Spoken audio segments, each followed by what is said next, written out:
Today is Friday, Parashat Vayera. The end of the parasha of this week has the episode of Akedat Yitzchak, the sacrifice of Isaac. This is when Avraham Avinu is put to test to take his son that he waited so long to have. He had him when he was 100 years old.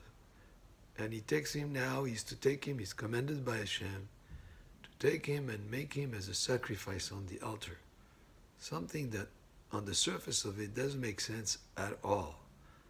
Of course, we have a commandment not to murder, not to kill, not to sacrifice a child on the altar. It didn't make sense.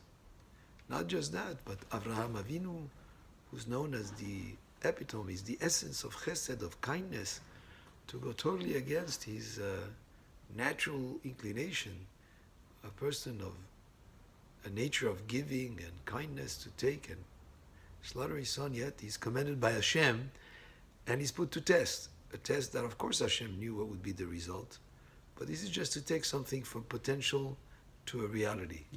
However, most importantly, the fact that Avraham Avinu and Yitzchak Avinu also were willing to go through the test just to do the will of Hashem created an incredible amount of merit, a zechut, a merit that continues to protect their descendants throughout all the generations. And even till this very day and beyond, when we come on Rosh Hashanah, when we blow the shofar on Rosh Hashanah, it's reminiscent of that ram that was sacrificed instead of Isaac, and it brings into focus that incredible strength of emunah in Hashem, and to be willing to do whatever Hashem commanded them. That shofar blowing is reminiscent of Akedat Yitzchak that happened on the same day in the calendar, and reminiscent of Akedat Yitzchak, meaning it brings into the fore the zechut of Avotenu HaKadoshim, of our holy forefathers. And therefore that's why Akedat Yitzchak is included in the prayer every morning. We say it in our synagogue. That is the first thing we say every morning as we start the prayer.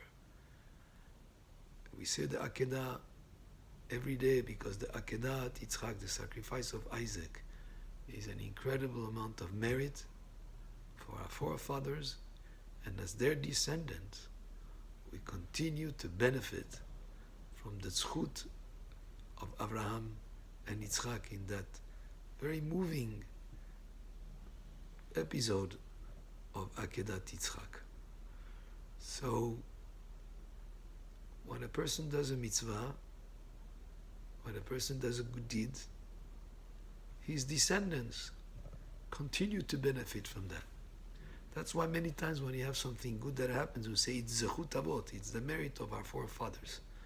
Yes, Avraham, Yitzchak, and Yaakov, but also our ancestors, our grandparents, our great-grandparents, whatever zechut they have, we continue to benefit from it. One example is from the parasha also, when Avraham Avinu fed the angels that came to visit him. He hosted them, he fed them, because he gave the angels the food from the earth. Years later, his descendants were fed in the desert the food that came from Shamayim, from the skies, from the heavens. Why? It's midah keneged midah. He fed, and his descendants were fed because of that merit. So yes, we have the concept that the zechut of the forefathers, of our ancestors, continues to benefit us. But it also goes in the other direction. Hachamim say, Bera mezakeh avua. A child can bring merit to his father.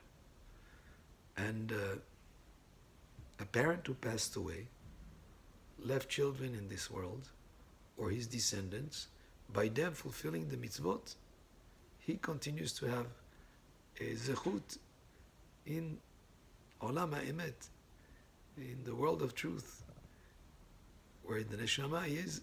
It benefits from the mitzvot that his children, his grandchildren, his descendants do.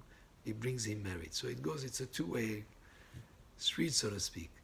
The forefathers give zechut, their zechut protects and continues to benefit their descendants, and the mitzvot of the descendants In a way, they're like the ambassadors, the representatives of the person who passed away. Therefore, continue to bring zechut to the previous generation after they passed away. And that zechut goes both ways, from the forefathers to the descendants, and from the descendants to their ancestors. Baruch Adonai le'olam, amen ve'amen, and Shabbat Shalom.